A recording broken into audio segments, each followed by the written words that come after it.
So ngayon magbubukas tayo ng SD card. 256 gig. Ang bilis niya dumating.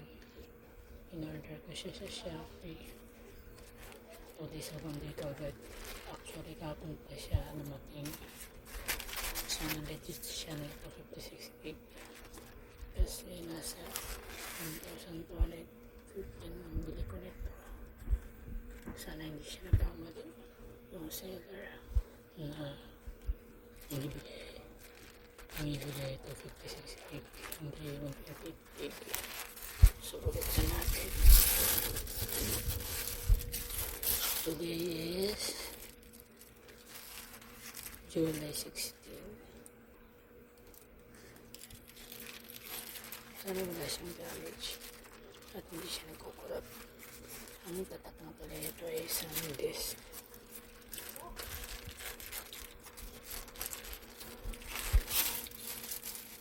Actually, bumili ako sa Panini Store.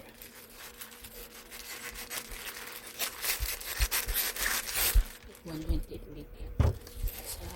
Nasa naging 600 pesos. Tapos, discount ako. Nakagamit ako ng voucher. Dahil, naging 700 pesos lang ang SD card na 128 gig.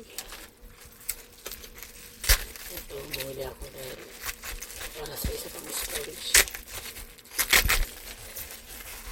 So, ayan. Bumili pa ako ng ganito para malaki yung kanyang storage.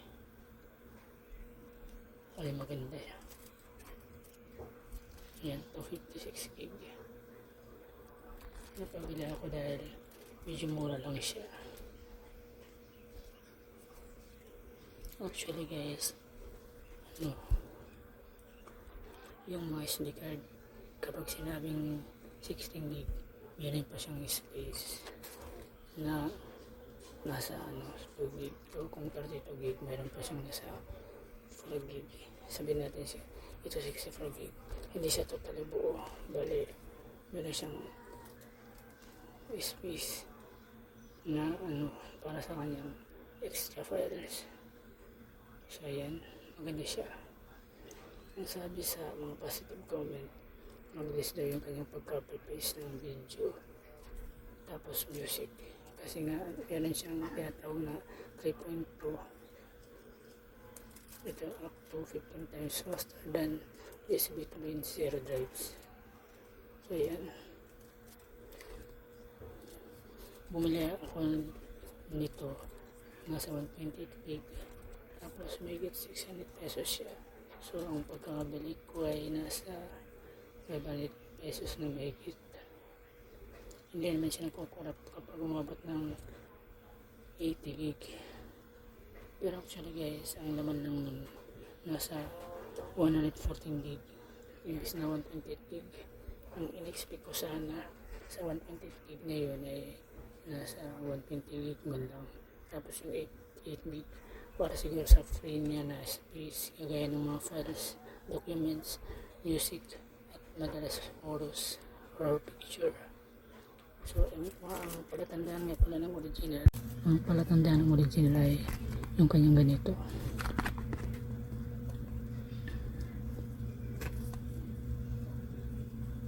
Imbus dito.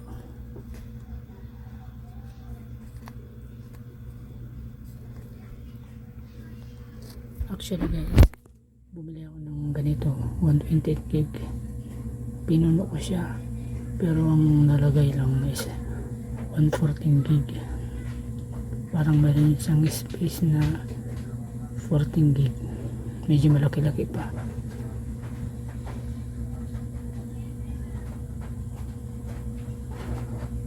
Sabihin natin 114 gig plus 14 gig, bale lahat suma total ay 128 gig. Mukhang legit yung store kasi meron siyang follower na 200k mahigit. Tapos nasa 8 years na ata to yung SanDisk na store. So ayan,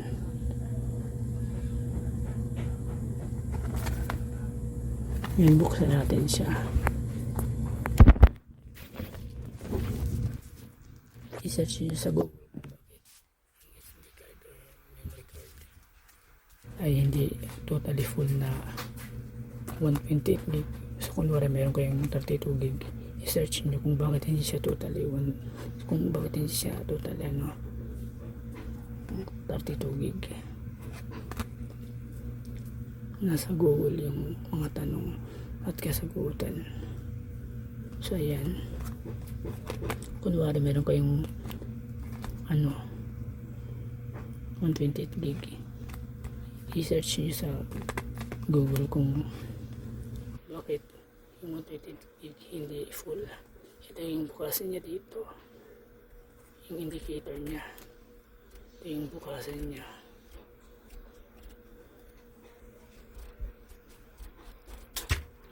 So ayan, para sa akin yung store na binilihan ko nito, hindi naman siya totally fake. Medyo na-worry lang ako kasi baka yung sa pangalang pagbili ko nito, kasi yung una kulay pula 128 gig, ito 256 gig pa naman. Tapos yung bili ko kasi nung una yung 128 gig ay nasa mahigit 600, tapos nakalis ako sa voucher ng shipping fee at saka 100 data, bali mahigit 570 yung pinahid ko. Pero hindi siya totally na full na 128 gig, 114 gig lang siya. Ang in-expect ko sana hindi siya totally ma-full, pero meron siyang space na 8 gig, bali 120 gig ang malalagyan. Hindi pala 8 gig yung kanyang matitirang space. Medyo malaki kasi nasa 14 gig, bali minus siya sa 114 gig. Kung ipa-plus nyo siya, so matotal is nasa 128 gig. Yan siya guys, ang palatandaan na original ng isang USB. Yung USB card ay meron siyang inbox na ganito. Actually yung ganito, nakakopya din sila. Focus.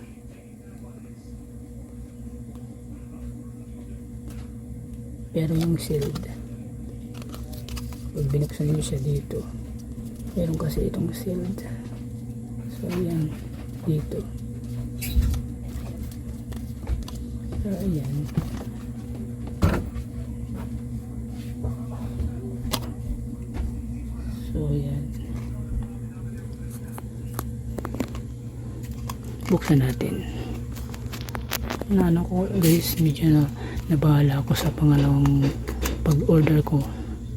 Medyo nabahala ako kasi baka magkamali si seller yung may bigay niya.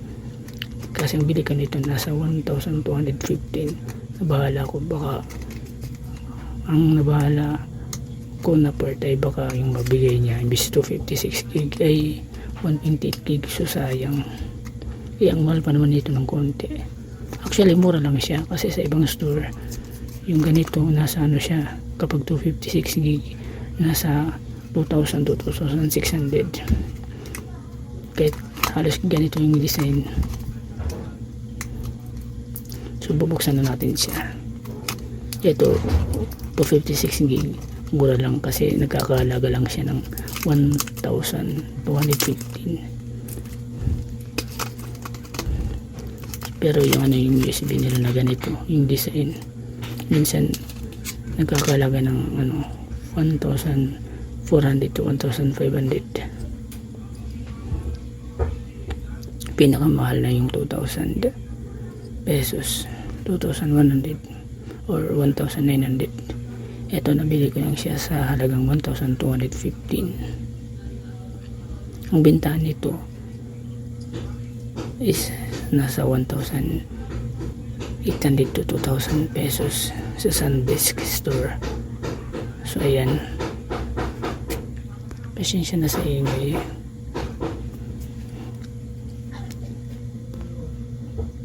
So ayan siya guys, maganda siya. Ano ba yan?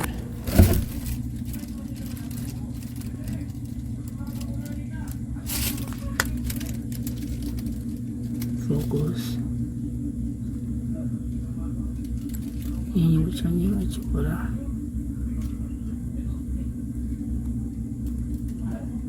So ayan siya guys, makikita niyo guys. So ayan, ayan yung tsura niya.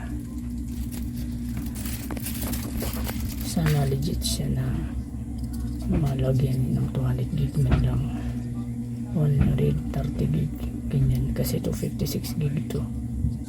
Okay naman siya, hindi siya metal, plastic lang siya at mukhang matibay. Magandang siya magaan. Yung gaan niya kasing bigat ng nasa halos kasing bigat lang siya ng nasa 20 pesos na barya. So ayan siya guys. Trivia nga pala, ang mga SD card kapag sinabing 16 gig, meron siyang space na 2 gig. Kung 32 gig parang 4 gig. Kung 64 gig naman nasa 8 gig yata yung space, at saka yung 128 gig parang mga nasa 14 gig ganun. Yung 256 gig meron siyang space na less sa 14 gig or 20 gig.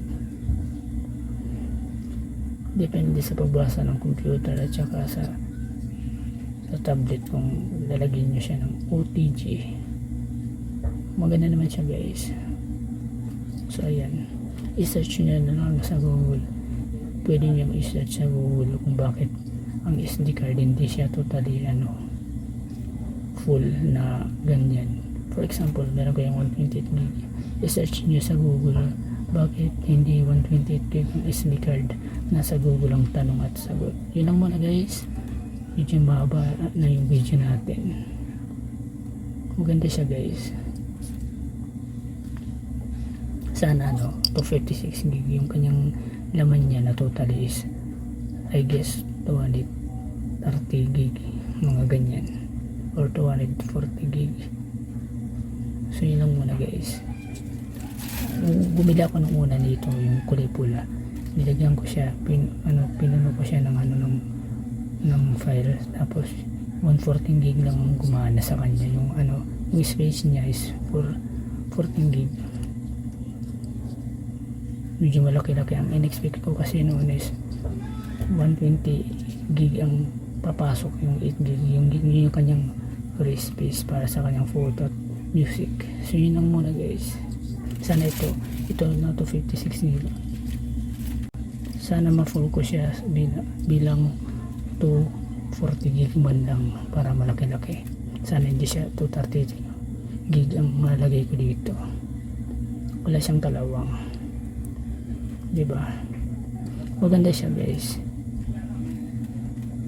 So ayan, meron siyang seal dito kasi yung mga fake lang siya diretso dito, tapos pag tinanggal nyo sa box dito, wala na siyang cover dito na nakasil para sa kanyang singaw na init o lamig ng panahon.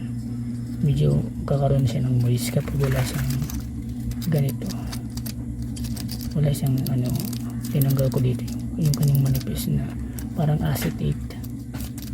Yun yung mga fake, matibay siya. Pakita ko nga pala yung kulay pula. So ayan, ito nga pala yung una kong binili na USB drive 128 gig. Ito yung sinasabi ko. So ayan, made in Malaysia. So ayan, nagkakalaga lang siya ng megit 600 pesos sa Shopee, sa SanDisk store na mayroong follower na 200k.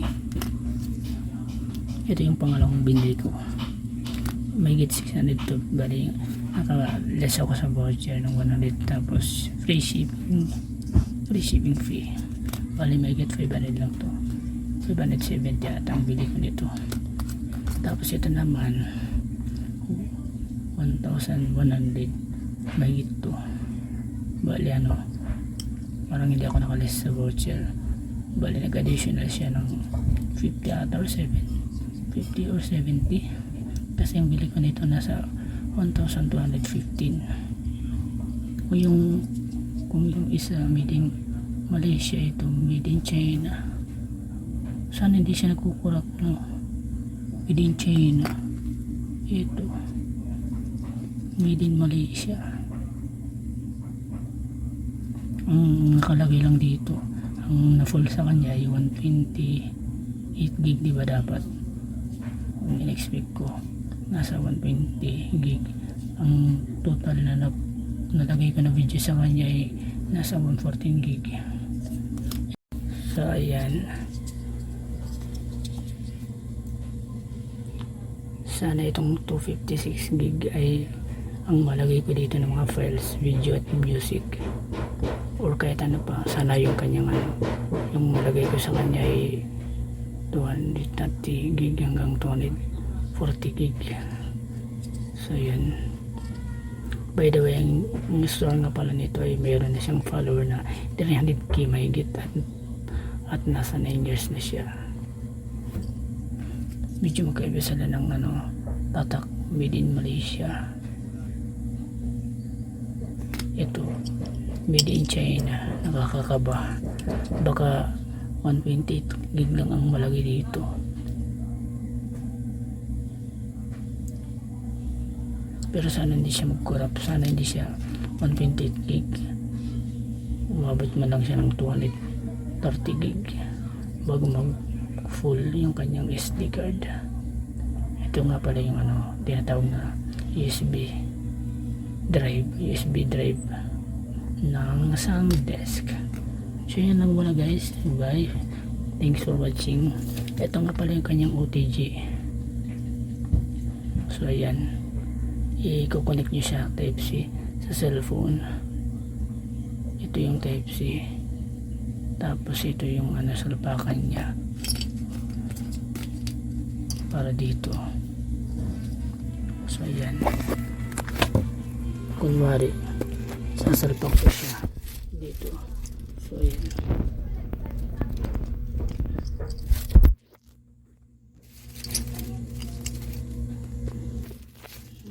sasalpak ganyan. Tapos ito i-connect sa cellphone. So yun lang muna guys. So ayan, ayun yung kanyang pagkakapareha. Magkaiba pala sila ng design. Ito halos nagkakapareha lang ng konti. Dito sa gilid, pag ginanito natin, medyo naiiba ng konti yung kanyang design. Actually ang store nito ay meron siyang follower na umaabot ng 300k, at saka nasa 9 years na siya yung kanyang store sa Shopee.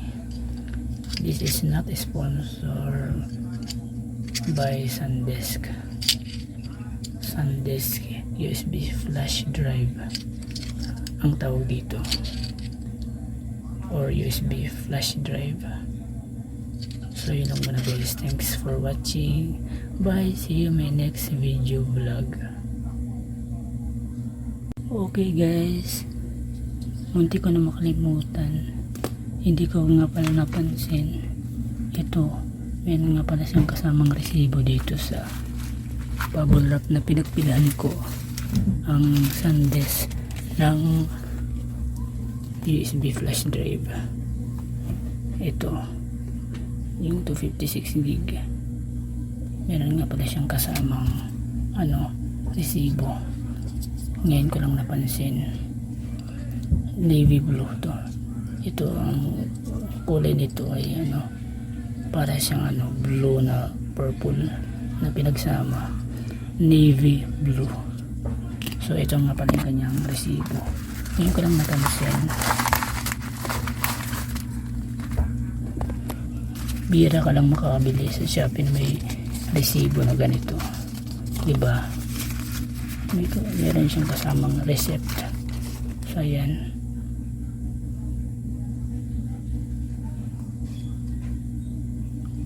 yan yung sandes sa Shopee, navy blue.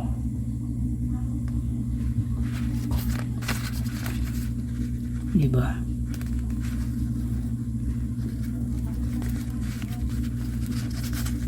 Shop sale at 7/12/2026. Tapos na-receive ko siya kanina lang. Actually dumating siya nung in-order ko 7/12 or July 12. Dumating siya 13, 14, 15. Tapos hindi natuloy kahapon kasi in-off ko yung cellphone ko. Parang nalaman ko na out of delivery agad. So hindi ako nakapag-prepare ng bayad. So ayun, sabi ko sa sarili ko, bukas may second attempt. Bala ngayon ko lang siya na-receive, imbis July 15, July 16. Ngayong hapon na mga alas 4 na. So ayun, yun lang muna guys. Thanks for watching guys sa aking video na mahabang talakayan ng aking vlog. Yun lang muna guys.